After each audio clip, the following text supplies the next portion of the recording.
అంతర్జాతీయ రాజకీయాల్లో రెండు దేశాల అధినేతల మధ్య స్నేహం అనేది చాలా అరుదుగా కనిపిస్తుంది. సాధారణంగా అక్కడ దౌత్యపరమైన అవసరాలే ఉంటాయి తప్ప వ్యక్తిగత బంధాలకు తావుండదు. కానీ భారత ప్రధాని నరేంద్ర మోడీ, రష్యా అధ్యక్షుడు వ్లాదిమిర్ పుతిన్ వ్యవహారం ఇందుకు పూర్తిగా భిన్నం. ఉక్రెయిన్ యుద్ధం కారణంగా ప్రపంచం మొత్తం రష్యాను ఏకాకిని చేసినా భారత్ మాత్రం తన మిత్రదేశం చేయి వదలలేదు. అసలు వీరి స్నేహం ఎప్పుడు మొదలైంది? ఇంత బలమైన నమ్మకం ఎలా ఏర్పడింది? దీని వెనుకున్న అసలు కారణాలు ఏంటి?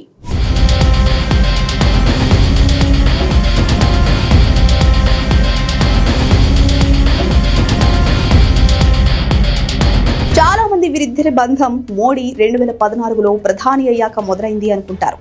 కానీ దీనికి పునాది పడింది 2001లో. అప్పటికి నరేంద్ర మోడీ గుజరాత్ ముఖ్యమంత్రి మాత్రమే. ప్రధాని వాజ్పేయి బృందంతో కలిసి మోడీ మాస్కో వెళ్లారు. అప్పుడు ప్రోటోకాల్ ప్రకారం ఒక రాష్ట్ర ముఖ్యమంత్రికి ఒక దేశ అధ్యక్షుడు అంత ప్రాధాన్యత ఇవ్వాల్సిన అవసరమే లేదు. కానీ ఆ భేటీలో పుతిన్ మోడీని ప్రత్యేకంగా ఆదరించారు. ఆనాటి జ్ఞాపకాలను మోడీ ఇప్పటికీ గుర్తు చేసుకుంటారు.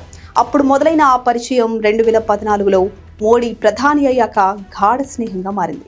సాధారణంగా దేశ అధినేతలు అధికారిక సమావేశాల్లో మాత్రమే కలుస్తారు. కానీ మోడీ పుతిన్ మధ్య అనేక సార్లు ఇన్ఫార్మల్ మీటింగ్స్ జరిగాయి. 2018లో రష్యాలోని సోచీలో వీళ్ళిద్దరూ ఎలాంటి ఎజెండా లేకుండా గంటల తరబడి మాట్లాడుకున్నారు. ఒక బోట్లో ప్రయాణిస్తూ, టీ తాగుతూ ప్రపంచ రాజకీయాలపై చర్చించారు. ఇది వీరి బంధాన్ని మరో స్థాయికి తీసుకెళ్లింది. పుతిన్ బహిరంగంగానే చాలా సార్లు మోడీని ప్రశంసించారు. మోడీని ఎవ్వరూ భయపెట్టలేరు.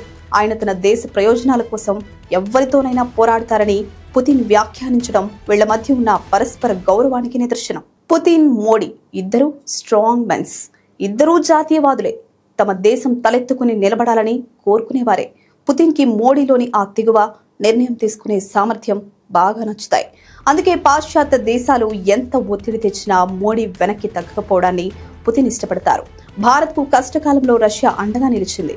మోడీకి చరిత్ర తెలుసు.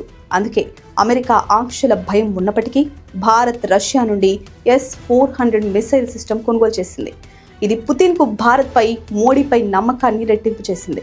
రష్యా కార్లు, ఆయుధాలు భారత్లో తయారయ్యేలా మోడీ చేసిన విధానాలను పుతిన్ బహిరంగంగా మెచ్చుకున్నారు.